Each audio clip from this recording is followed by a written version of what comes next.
Ribou. Alors est-ce que ça y est? Est-ce qu'après 3 ans de mise à jour régulière, Photoshop pour iPad est enfin devenu l'outil indispensable pour tous les photographes? Non, mais restez pour les détails croustillants parce qu'il y en a. Et puis tout n'est pas perdu. En tout cas, moi ça m'intéresse les détails croustillants. Parce que ça fait un moment maintenant qu'Adobe nous a pondu cette histoire. Et la première fois que j'ai testé, la vidéo est là, j'étais à la fois ravie, pas complètement comblée, mais extrêmement optimiste par rapport à l'ajout de fonctionnalités et à la place que cette combinaison d'outils, iPad plus Photoshop, pourrait prendre dans mon workflow. Et j'en profite pour vous annoncer qu'encore une fois, c'est Zyro qui sponsorise cette vidéo et c'est eux qu'il faut donc remercier pour cette deuxième vidéo publiée en l'espace de 5 jours. C'est vrai que ça c'est vachement bien quand même, hein. Donc lors de l'annonce d'Adobe en 2019, pour plein de photographes, ça sonnait comme une véritable aubaine. Cette perspective de pouvoir travailler directement sur son écran sans avoir besoin d'un ordinateur tactile ou d'une tablette graphique avec écran, qui sont en général un peu chers. C'est ça quoi. En tout cas rapidement, j'ai testé, j'ai aimé, mais mon iPad était un peu lent et vieillissant, donc après 2 mises à jour, c'était déjà plus possible. 2 Go de RAM, voilà quoi. Mais aujourd'hui, j'ai le nouvel iPad Pro avec la puce M1 et du coup je me suis dit cool, trop bien, c'est l'heure d'emmener mon workflow au niveau supérieur. Et c'est cette expérience que je vais partager avec vous aujourd'hui. On va parler points positifs, points négatifs, et je vais vous dire si à mon avis ça vaut le coup d'utiliser, pour qui ça vaut le coup, parce que tout le monde n'a pas les mêmes impératifs,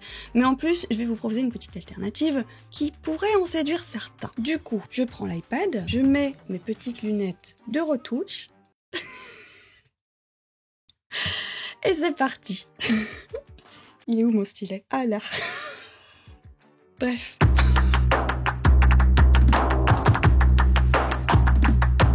La première chose que je vais faire, c'est dupliquer mon calque de fond. Mais là déjà, je trouve que c'est un petit peu embêtant parce qu'il y a 2 zones de calque. Il y a l'espèce de zone un petit peu détaillée, en dessous de laquelle on peut ajouter les propriétés, etc. Et puis il y a la zone simple qui permet d'accéder aux options simples. Pourquoi tout n'est pas au même endroit, je suis pas très sûre. En tout cas, je peux le dupliquer ici. Donc ça c'est réglé. Tout de suite, on va s'attaquer à un des outils que j'utilise le plus, entre guillemets, parce qu'en général, moi j'utilise l'outil pièce. Mais l'outil pièce n'est pas disponible. Ah oui, l'outil pièce, qu'est-ce qu'on va faire sans lui? Donc on va utiliser à la place l'outil correcteur localisé. Le truc avec les boutons, c'est qu'on appuie comme ça et on voit à chaque fois les options là sur le côté. Et si on appuie 2 fois, là on a accès aux différents outils qui sont en dessous. C'est un peu comme le clic droit finalement. Ça marche aussi en clic long directement. Donc je vais prendre le correcteur localisé comme j'ai dit et on va s'y attaquer tout de suite. Donc le gros avantage c'est que je peux zoomer directement sur l'écran. C'est pas trop mal, c'est plutôt intuitif. Je rends ça un petit peu flou. En fait, il est aussi sensible à la pression, j'ai l'impression. Ce que ça veut dire? Il est sensible à la pression, j'ai l'impression. Qu'est-ce qu'elle est pièce? Comme l'iPad n'est pas directement sur une surface mais qu'il est un peu en mode ordi là, avec le Magic Keyboard, du coup j'ai un petit peu peur de presser trop fort avec le pencil et de tout casser. Pas très pratique mais voilà, ça marche. Ça marche hein, ça marche plutôt bien. Je vais quand même voir un peu ce qui se passe par ici et on va voir ce que ça donne. Hein. Lors de mon test, ça avait été un peu plus concluant comme résultat. Je regarde un petit peu, ouais ça va. Voilà, c'est raisonnable on va dire. Voilà, c'est pas du tout fini mais on va pas y passer 5 ans, je crois que vous avez compris l'idée. En fait j'ai décidé de laisser l'iPad comme ça parce que ça me permet de vous montrer certaines choses potentiellement avec le trackpad du keyboard. En ce qui concerne le Dodge and Burn, je sais qu'il y a un certain nombre de personnes qui aiment utiliser ici les outils de densité. Et ça marche, mais moi j'aime pas. On peut choisir l'étendue, ton foncé, ton moyen, ton clair, c'est pas inutile. Il y a plein d'autres façons de le faire sur le Photoshop classique évidemment, mais moi je préfère utiliser les courbes parce que je peux plus facilement changer la couleur, enfin vraiment tweaker, tordre les petits détails. Avec l'outil densité utilisé comme ça tout nu, on travaille aussi directement sur l'image, ce qui est particulièrement destructif. C'est possible de faire ça, hein, en utilisant des calques à 50%, avec un mode de fusion lumière tamisé peut-être, je sais plus exactement, et ensuite de travailler avec la densité plus, la densité moins, pour éclaircir ou assombrir certaines zones précises de l'image. Moi je vais le faire à ma manière à moi, et heureusement ça fonctionne. Donc du coup, petite subtilité, là je suis sur mon calque, je peux directement ajouter un réglage écrété. J'ai dit encrété pendant 1 million d'années, maintenant je dis écrété, mais c'est pas naturel. Et là, ce qu'on remarque, c'est que le nombre de réglages disponibles est petit. Succinct. Voilà, comparé au Photoshop normal où on a quand même une bonne flopée de trucs, et notamment ce calque de courbe de transfert de dégradé que j'adore et que du coup, je suis un peu triste de pas retrouver là. C'est vrai qu'il est bien ce calque-là. Donc là, ce sont les réglages écrétés, mais c'est la même chose dans les réglages classiques. Hein. Par contre, tu sais c'est quoi le truc vraiment cool sur l'iPad? Laisse-moi deviner. Ton site web? Et ouais. Merci Zyro, la plateforme de création de site web qui sponsorise cette vidéo, qui me fait confiance à moi pour en parler. Oui, je sais que c'est toi qui t'en occupes maintenant, j'ai vu ton dernier mail, ne t'inquiète pas. Bref, du coup, mon site, vu qu'il est complètement responsive, il est beau sur l'ordi, il est beau sur l'iPad et il est beau sur le téléphone aussi. Hein. C'est vrai que de nos jours, une majorité des gens consultent Internet sur leur téléphone, donc c'est indispensable. Voilà, et du coup, je peux même tout prévisualiser directement dans l'éditeur pour voir ce que ça donne. C'est vraiment méga simple. Et rapide aussi, si j'ai bien compris. Oui, c'est rapide à faire, vu que tout le système est super intuitif avec tout le WYSIWYG et le drag and drop dont on a déjà parlé, mais c'est aussi super rapide pour les visiteurs et ça aussi c'est important. C'est sûr que moi, si une page prend plus de 3 secondes à se charger, je suis plus là. Toi, je t'avoue que je m'en fous un peu quoi. Mais par contre, les nombreux visiteurs de mon site, ils ont clairement autre chose à faire que d'attendre, donc bien joué Zairo encore une fois. Et du coup, tu recommandes? Non seulement je recommande, mais en plus j'ai un code promo pour tous les petits boudins qui auraient envie de se laisser tenter. En effet, avec le code non, c'est moi qui le dis. Tu te tais maintenant. Donc je disais, avec le code Laetitia, vous avez droit à une remise exclusive, plus 3 mois gratuits, plus un nom de domaine gratuit pendant 1 an pour toute offre annuelle, et c'est satisfait remboursé pendant 30 jours. Et du coup, vous n'avez rien à perdre. Top. Du coup, vous n'avez rien à perdre à l'essayer. On verra bien si vous séduit comme moi. Ça y est, j'ai fini, tu peux parler maintenant. Bon, bah je reprends du coup. Je vais faire une petite courbe qui éclaire, comme ça. Je ne sais pas si c'est possible si facilement, voilà. Je peux inverser le calque en utilisant les raccourcis du clavier, ce qui est très pratique. Mais si on n'utilise pas le clavier, du coup, il faut aller, il me semble, c'est où ici non, j'ai pas l'impression d'être dans le bon menu, si je clique là.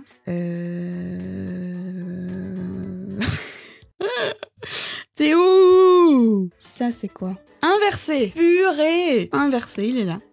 Donc, oui, je préfère utiliser le clavier. Voilà. Une autre bonne raison de ne pas détacher l'iPad. D'ailleurs, ça fonctionne aussi, je pense. Oui. Avec le X du clavier, je peux facilement intervertir, mais sinon je peux les faire glisser comme ça, avec le stylet. C'est assez mignon, mais c'est plus pratique avec le X. Grâce à ça, je vais pouvoir me remettre sur mon outil pinceau classique. Pour changer la forme du pinceau, je clique une deuxième fois, je fais un clic long, et là j'ai accès à tous les potentiels pinceaux, et je peux ajouter mes propres pinceaux aussi, donc ça, pour ça, c'est plutôt cool. L'opacité, elle se contrôle là. Donc je la laisse à 100%, avec un tout petit flux. Donc voilà, principe du dodge and burn entre guillemets. Il y a 2 façons d'utiliser, on va dire, hein. Vraiment pour ajouter du volume, donc il va faire accentuer les lumières, accentuer les ombres. Et on peut aussi s'en servir pour corriger les défauts, parce que c'est la lumière qui révèle les défauts en règle générale. Et du coup, quand il y a une petite aspérité sur la peau qui a été révélée par une lumière un petit peu latérale, un petit peu trop forte, etc., eh ben ça permet, grâce à un travail minutieux, de réduire tout ça. Ça nous met dans la peau de la retouche un peu old fashion, quoi. C'est plutôt sympa. C'est trop gros. Ça a l'air énorme. Titre, oui, je sais. Donc bref, j'aimerais quand même bien voir la largeur de mon pinceau, et ça m'emmerde, hein. Pas voir la largeur de son pinceau, c'est chiant. Comment je peux faire ça? Options. Ah, c'est pas les options. C'est les propriétés du document. Ok, super. Je vais sur ma petite tête. Entrée, les raccourcis tactiles, rotation, afficher les touches. Non, mais afficher la taille du pinceau. Je retourne sur ma photo. Donc du coup, qu'est-ce que je faisais? J'ai oublié. C'était la taille de ton pinceau que tu voulais voir. Je ne sais pas. Tu m'entends pas? Allô? La taille de ton pinceau. J'ai tout oublié. Je faisais quoi? Je faisais un truc. Il y avait un truc qui m'énervait. Elle m'entend pas, bordel. Ça va m'énerver de nouveau, donc je vais m'en souvenir. Ah oui, je vois pas la taille de mon pinceau. Tu sais dans quoi tu devrais investir plutôt? Un cerveau qui fonctionne. Mais c'est chiant, je suis sûre qu'il doit y avoir un moyen de trouver. Si je vous trouve, je vous le mets au montage.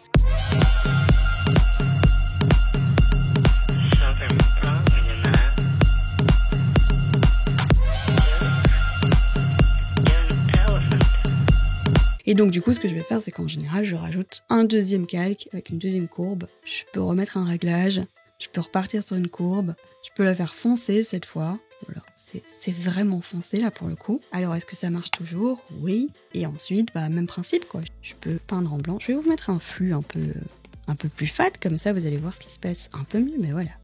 Bon, merde, j'ai l'impression qu'on se retrouve dans un de mes cours de Photoshop où je retouche toujours comme ça pour bien montrer. Il faut qu'on voit.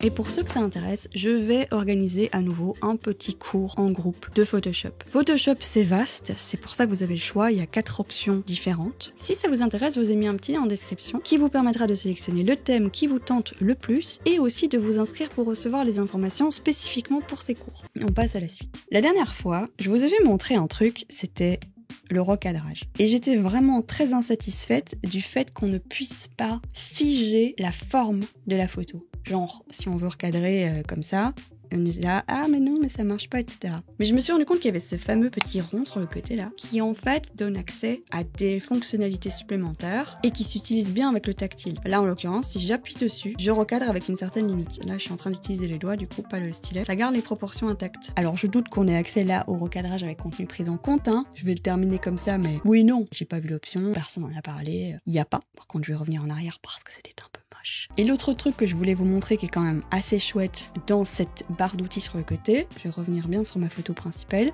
c'est la sélection du sujet et la suppression de l'arrière-plan. Donc je fais une sélection de sujet, il fait son petit travail, c'est pas trop long normalement, hop, c'est fait. Avec ce genre de photo, je pense qu'il va falloir que je sois un petit peu patiente pour que ça se fasse correctement. C'est mal fait, mais l'avantage de Photoshop, c'est que du coup, on peut corriger ça, parce qu'on peut sortir cette sélection en un masque. Déjà, on peut améliorer les contours, et là on a accès aux options d'amélioration du contour. Il y a tout un tas de paramètres qui peuvent se faire ici, un petit peu de contour progressif, etc. Enfin bref, c'est vraiment similaire à ce qui se passe sur la version pour ordinateur. Mais du coup, ici pareil, on peut choisir comment on veut sortir cette sélection. Moi en général, j'aime bien faire nouveau calque avec masque. Donc là, je peux reprendre mon petit pinceau blanc et je peux corriger mon masque. Je vais juste faire un minimum. Personnellement, quand moi je fais ce genre de modification, je le fais ensuite. Donc c'est-à-dire que ici par exemple, je vais me dire, j'aimerais bien avoir un effet. D'ailleurs, je vais vous montrer comment on ajoute un calque d'effet sans que ce soit forcément écrété. Donc un calque de réglage. Je sais pas ce que je vais faire, quelque chose qui se voit pas mal. Donc on va changer la couleur, voilà, ça se voit. Et ensuite, ça devient beaucoup plus facile de faire une correction de contour, quoi. Par exemple, on voit que là, c'est un peu vert. Je peux corriger. C'est pas très bien fait, je vous l'accorde, mais vraiment travailler avec le bras dans le vide comme ça, j'aime pas trop. Attends 2 minutes, j'ai un truc à dire. Vas-y, abonnez-vous, hein, bande de cognos. Comment résister, demandez si gentiment. On voit ici qu'on peut convertir en objet dynamique. Je peux cliquer dessus, il est converti en objet dynamique, mais je n'ai accès à aucun des avantages des objets dynamiques. Aucun. Il y a vraiment rien que je peux faire ici. Sélectionner un sujet, ok, sur le calque, soit. Effet. Cette fonction n'est pas prise en charge. Filtre, cette fonction n'est pas prise en charge. Du coup, ça veut dire que je ne peux pas utiliser de filtre dynamique, ce qui est quand même une base en termes de retouches non destructives, que j'aime beaucoup. Et je ne peux pas non plus entrer dans mon calque, qui me permettrait d'accéder à différentes choses à l'intérieur, comme on peut le faire sur un ordinateur. Par contre, si je transfère maintenant mon document sur Photoshop, sur l'ordi, voilà, j'aurai accès à tout ça, mais pas sur l'iPad. Bref, voilà, un petit peu dommage. Mais les objets dynamiques ont été ajoutés vraiment récemment, donc on imagine que voilà, c'est en cours de développement. Mais bon. C'est ça quoi, cette fonction n'est pas prise en charge sur les appareils mobiles, ça va 2 minutes. Hein. Un truc qui est sympa à faire justement avec les filtres, c'est d'utiliser un filtre qui va pouvoir, par exemple, jouer sur la profondeur de champ, ce genre de choses. Le seul filtre auquel on a accès dans cette version de Photoshop, c'est le flou gaussien. Il n'y a rien d'autre. Il n'y a pas la netteté, il n'y a pas le filtre passo, il n'y a pas fluidité. Fluidité n'est pas là non plus. Il n'y a pas caméra raw, il n'y a pas tous les autres trucs, tous les autres types de flou, il n'y a rien. Ils sont pas là. Flou gaussien, c'est tout. Je suis désolée d'encore t'interrompre, mais c'est passé quoi avec le décor là? Ah mais c'est vrai, tu l'avais jamais vu toi. Ici, c'est mon décor de Belgique. On n'est pas en Australie là. Ah mais voilà. Il me semblait bien que t'as un coup le fromage, le chocolat et la bière, ils avaient un prix raisonnable et ils goûtaient un peu meilleur. Bah voilà, tu sais tout du coup. Donc flou gaussien du coup. Il est là, je peux faire ça. Je peux ajouter un niveau de flou. Je vais dézoomer comme ça, vous voyez un peu. Ça je peux faire. C'est pas beau, je recommande pas de comme ça. Mais je peux le faire. Voilà. Franchement, je suis pas à 100% dégoûtée par ce que je vois. C'est too much, c'est mal fait, c'est très imprécis, mais c'est pas mal. J'allais encore utiliser la souris sur mon iPad. Bordel! Il semble que la plume n'est pas là non plus, hein, donc ça c'est un peu spécial aussi, qu'un outil aussi essentiel ne fasse pas partie de Photoshop. Pourquoi t'aurais une plume dans Photoshop de toute façon? À quoi ça sert? Tu vas t'envoler? Moi je l'utilise pas, donc je m'en fous. Mais après... Alors globalement, qu'est-ce qui manque d'autre? Bah je vais pas faire la liste complète, il y a quand même tout un tas d'autres choses. Mais il y a des choses qu'on s'attend vraiment à retrouver et qui sont pas là. Notamment les réglages des masques, que moi j'utilise assez souvent parce que quand je fais des vignettages, j'aime bien aussi avoir pas mal de contrôle sur eux, donc j'utilise un système de masque dont je vais adoucir le contour. Donc je vais utiliser un contour progressif pour pouvoir jouer avec cet effet de vignettage. Et là, bah il n'y a pas en fait les réglages pour les masques. Le mode de fusion est là, mais bon, heureusement, il est même un peu plus clair que sur le Photoshop de bureau parce qu'on voit un peu mieux un indice, on va dire, visuel de ce que le mode de fusion va faire. Mais voilà. Et l'autre gros manquement, à mon avis, enfin, l'autre, comme s'il y en avait deux, ce sont les styles de calque. Moi, j'aime bien les styles de calque, notamment pour les options de fusion. Il y a moyen de limiter les plages, il y a moyen de faire plein de choses. Ne fût-ce que pour faire une miniature Photoshop, en général, j'ajoute un petit effet de glow. Je peux pas vous montrer parce que c'est pas là. Il y a 2 autres trucs qui manquent que je vais quand même vous mentionner. La transformation manuelle. D'ailleurs, je me demande si je peux faire un Commande T, non. Mais la transformation manuelle, elle est là. Donc j'ai ces options-ci, classiques. C'est pas celle que j'utilise en général. Moi, j'aime bien la transformation un peu libre comme ça, qui permet de faire des choses assez sympas. Donc ça, c'est pas disponible. Dommage. Le dernier truc un petit peu bizarre, et ça pour ça, je vais ajouter un nouveau calque. Comme ça, on va faire ça. J'ajoute un nouveau calque. C'est pas très important. Et je vais vous montrer. Je vais mettre un gros pour qu'on le voit bien. Oh, ah oui, je suis pas sur le bon. Ah, il est écrété. Donc comment je fais pour le décréter? Je suis sûre qu'une fois qu'on sait, on sait. Ah bah il est là. Mais je suis aveugle. Oh, c'était intuitif. Hein. Là-dessus, vraiment, j'étais mauvaise langue. C'était là, juste là, c'était intuitif. Du coup, si je m'amuse à faire des petits traits comme ça, vous allez me dire, mais qu'est-ce que c'est son problème? Le truc, c'est que moi, il m'arrive assez régulièrement d'ajouter des cheveux. Pourquoi est-ce que je viens de faire ça? Bonne question. Certains utilisateurs se sont plaints du fait qu'on ne pouvait pas revenir en arrière suffisamment. Alors il y a peut-être une option quelque part que j'ai loupée qui permet d'augmenter cette limite, mais à l'époque c'était 12. 12 ? Bah c'est rien du tout 12 ! Combien est-ce qu'on peut en faire ici? Alors j'ai déjà fait le test, mais je vais le refaire par souci de rigueur scientifique. Hein. 1, 2, 3, 4, 5, 6, 7, 8, 9, 10, 11, 12, 13, 14, 15, 16, 17, 18, 19, 20, 21, 22, 23, 24, 25, 26, 27, 28, 29, 30, 31, 32, 33, 34, 35, 36, 37, 38, 39, 40, 41, 42, 43, 44, 45, 46, 47, 48, 49, 50, 50. Moi, dans mon test, c'était 48. Donc, j'ai bien fait de le refaire. Heureusement que j'ai travaillé en non destructif et que j'ai fait un calque supplémentaire, mais n'empêche que s'il m'en manquait juste un ou deux de plus et qui se superposent, ça fait chier, quoi. Je voulais quand même vous montrer ça. Donc, le truc, c'est que quand on rentre pas trop dans les menus de Photoshop en règle générale, ça va. Sur Photoshop pour iPad, c'est pas la fin du monde, il y a quand même pas mal de choses qui sont possibles.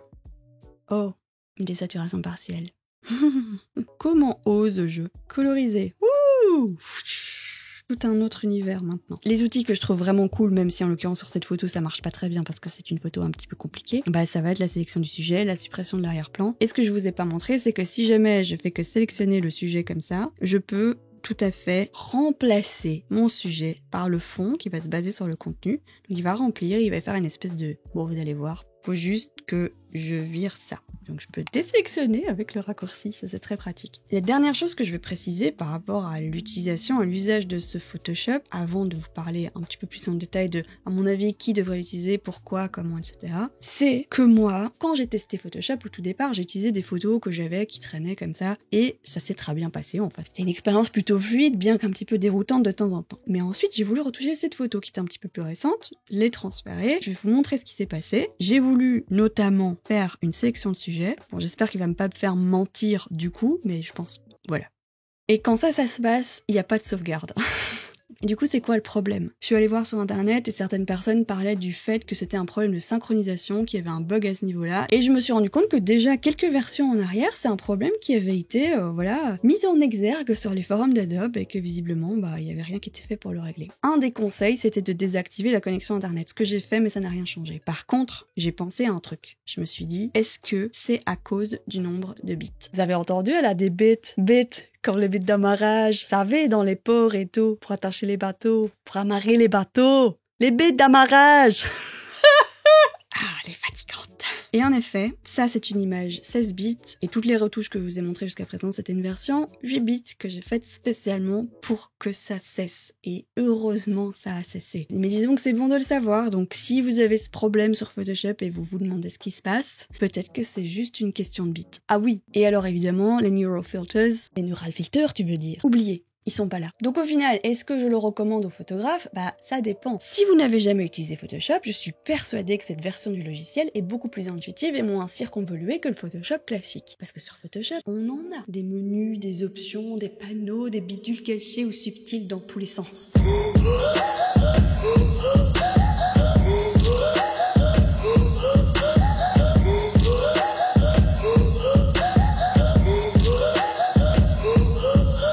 J'avoue, ça fait flipper. Je connais des photographes qui n'utilisent vraiment que ça, même de façon professionnelle, et qui en sont très contents et contentes, donc c'est possible. Par contre, si vous avez déjà vos petites habitudes avec Photoshop, ou que vous utilisez certains outils un petit peu plus pointus, attention. Perso, je pense que c'est possible de l'intégrer dans un workflow pour tirer avantage de certains de ces aspects, mais il ne remplace pas la version de bureau. Par exemple, moi je fais toujours ma correction de défauts et mon dodge and burn au même moment. Donc je pourrais tout à fait passer mon PDF sur le cloud, le retrouver sur l'iPad, juste pour profiter d'utilisation du pencil, qui est clairement le gros atout à mon mon avis pour la retouche photo. Parce que même si j'ai une petite Wacom que j'adore et que je trouve plus ergonomique à utiliser sur la durée parce que je dois pas baisser la tête pour travailler, on va pas se mentir, retoucher directement sur l'écran et donc sur le canevas, ça reconnecte aux bases du dessin et à la création et donc c'est beaucoup plus immersif. J'adore vraiment l'idée de me poser n'importe où avec ma tablette pour retoucher comme je dessine en fait, sans la rigidité d'un poste de travail classique. Du coup, qui que quoi, qu'est-ce que pour qui? Ben, soit vous avez l'iPad, vous utilisez déjà Photoshop et vous avez probablement déjà fait le test, donc à vous de voir. Mais si ça vous a pas plu, j'ai peut-être une solution alternative pour vous. J'y reviens dans une minute. Soit, deuxième possibilité, vous avez un iPad, vous avez Photoshop, mais vous avez toujours eu peur de l'ouvrir ou envisagé de l'obtenir. Dans ce cas, je pense que cette version tactile va vous plaire. Troisième possibilité, vous n'avez pas d'iPad et envisagez d'investir pour transformer ou révolutionner carrément votre workflow. Et là, attention, comme je vous l'ai montré, il manque beaucoup de fonctionnalités, donc à votre place, j'attendrai que l'app se développe encore un peu. Parce que je trouve que rien qu'au niveau de la gestion des profils, des types de fichiers et même la communication entre les logiciels, il y a beaucoup de marge pour que l'app puisse vraiment procurer le confort nécessaire à un usage professionnel pointu, on va dire. Mais bon, avant-dernière option, vous avez l'iPad, vous aimeriez retoucher dessus en toute liberté, mais vous êtes ouvert à d'autres options en termes de logiciels. Et là, j'ai pas eu l'occasion de tester, mais j'ai entendu dire qu'Affinity Photo sur iPad était beaucoup plus complet que Photoshop. Photoshop. On dirait le nom d'un magazine de photos scandaleuses capturées par des paparazzis en fait. Donc je disais apparemment beaucoup plus complet que Photoshop. Donc si vous avez des infos par rapport à ça, n'hésitez pas à les partager en commentaire. Et pour finir, vous avez peut-être entendu parler de Sidecar qui permet de connecter notamment son iPad en tant que second écran à son Mac. Je l'avais testé lors de l'arrivée de Catalina. À vrai dire, j'ai sauté sur la mise à jour, un peu trop rapidement peut-être, spécifiquement pour ça. Oh, je me souviens de cette mise à jour, quel enfer ce truc. Et j'avais pas été franchement comblé. Mais aujourd'hui, c'est plus la même histoire. Et je sais que certains se posaient la question, mais oui, il est tout à fait possible de glisser la fenêtre de Photoshop du Mac à l'iPad et d'utiliser au doigt et au stylet en conservant donc 100% de ses fonctionnalités. L'iPad devient alors une tablette graphique. Ah mais voilà! Ça c'est bien. C'est ça qu'il fallait dire dès le début, plutôt que nous emmerder avec ton application mobile de merde. Tu connectes l'écran tout de suite, c'est tout. Ah, pourquoi tu fais une vidéo YouTube, t'avais qu'à faire un TikTok, qu'est-ce que tu fous? Alors certes, il faut rester à proximité du Mac et idéalement juste à côté, donc on perd carrément en mobilité. Mais on conserve le plaisir de l'utilisation du stylet directement sur l'image, sans sacrifier les outils disponibles. Ça, c'est cool. Bref, si vous avez apprécié cette vidéo, n'oubliez pas de la liker, de la partager et de laisser un commentaire. N'oubliez pas non plus d'aller checker Zairo dans la description. Et nous, on vous dit salut les Bouddhas!